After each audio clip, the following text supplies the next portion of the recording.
प्यारे दोस्तों, दूर दराज एक खूबसूरत गांव था जिसका नाम हरियाली नगर था। जैसा गांव खूबसूरत वैसे ही वहां के लोग। लेकिन उस गांव की औरतों की खूबसूरती दूर दूर तक मशहूर थी। सब की सब औरतें एक से बढ़कर एक थी। सब कुछ खुशल मंगल चल रहा था। उसी गांव में हरिया नामी एक नौजवान भी रहता था। वो खूबसूरत होने के साथ साथ बहुत बहादुर भी था। जब सारा गांव रात में सो जाता, वो रात को उठकर गांव का पहरा देता। लेकिन वो सारा दिन पास ही जंगल में चला जाता और वहीं रहता। गांव में बहुत कम ही आता, लेकिन जब रात होती तो वो गांव में पहरा देने आ जाता। एक दिन ऐसा हुआ कि गांव से मक्खन राम की बेटी कहीं गुम हो गई। सारा गांव उसको ढूंढते ढूंढते जंगल की तरफ निकल पड़ा। गांव वालों को जंगल में वही नौजवान हरिया मिला। उसने गांव वालों से पूछा, अरे भाई, अरे भाई, क्या हुआ? तुम सबको इतनी भीड़ लगाकर जंगल में आ गए हो? खैर तो है? इतने में एक गांव का शख्स बोला, अरे हरिया बेटा, मक्खन राम की नौजवान बेटी गुम हो गई है। अब आसपास कोई गांव भी नहीं कि हम जाकर तलाश करें। इसलिए हम उसको जंगल तलाश करने आ गए। शायद वो यहीं कहीं जंगल की तरफ निकल आई हो। हरिया ने कहा, तुम सब गांव वाले गांव में जाकर एक बार फिर चेक करो।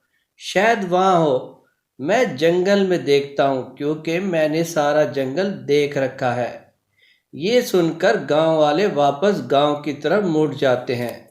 हरिया उनके जाने के बाद पूरा जंगल छान लेता है। हर जगह देखने के बाद वो गांव जाकर गांव वालों को बताता है कि मक्खन लाल की बेटी का कुछ पता नहीं चला।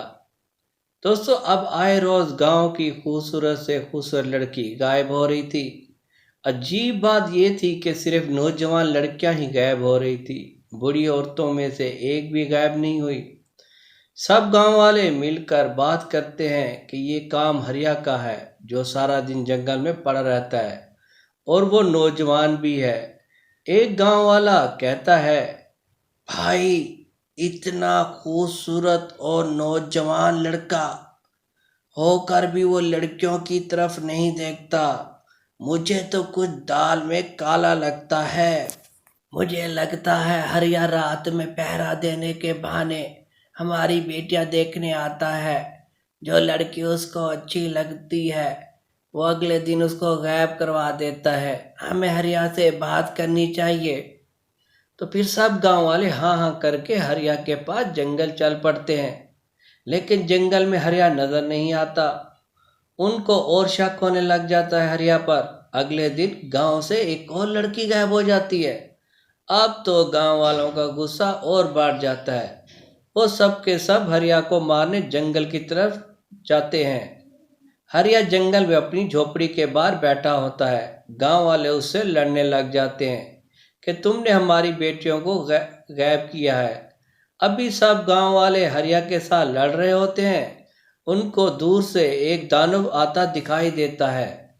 सब गांव वाले दानव को देखकर साइड पर छुप जाते हैं, लेकिन हरिया वहीं खड़ा रहता है। जैसे ही वो दानव हरिया के करीब आता है, हरिया भी एक बड़े से दानव की शक्ल अख्तियार कर लेता है। हरिया को दानव बनता देखकर गांव वाले डर जाते हैं और एक दूसरे से बातें करने लग जाते हैं। इतनी देर में हरिया और दानव की आपस में लड़ाई शुरू हो जाती है।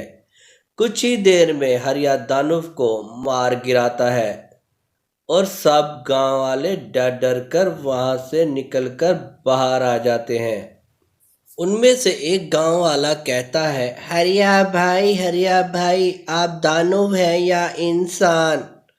तो हरिया कहता है, भाई डरो नहीं, मैं इंसान ही हूँ। भगवान ने मुझे शक्ति दे रखी है दानव बनने की। मैं जब चाहूँ दानव बन जाऊँ, जब चाहूँ इंसान।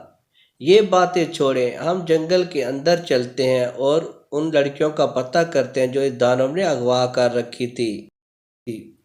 सब गांव वाले हरिया के पीछे पीछे चल पड़ते हैं। बीच जंगल में पहुंचकर हरिया को एक गुफा नजर आती है। हरिया गुफा के अंदर चला जाता है और देखता है कि सब की सब लड़कियां सही सलामत वहां मौजूद होती हैं। उन सब लड़कियों को गुफा से बाहर ले आता है। लड़कियों को आते देखकर सब गांव वाले खुश हो जाते हैं और हरिया से माफ़ी मांगते कि उन्होंने तुम पर बिला वजह शक किया था। हरिया सबको माफ़ कर देता है और गांव वाले खुशी खुशी अपने गांव लौट जाते हैं और हरिया अपने जंगल में। देखा बच्चों, किसी पर भी बिला वजह शक नहीं करना चाहिए। हो सकता है वो ऐसा इंसान ना हो जैसा आप सोच रहे हो। प्यारे बच्चों, मज़ीद वीडियो देखने के लिए चैनल को लाजमी सब्सक्राइब करें और लाइक का बटन लाजमी दबा दें।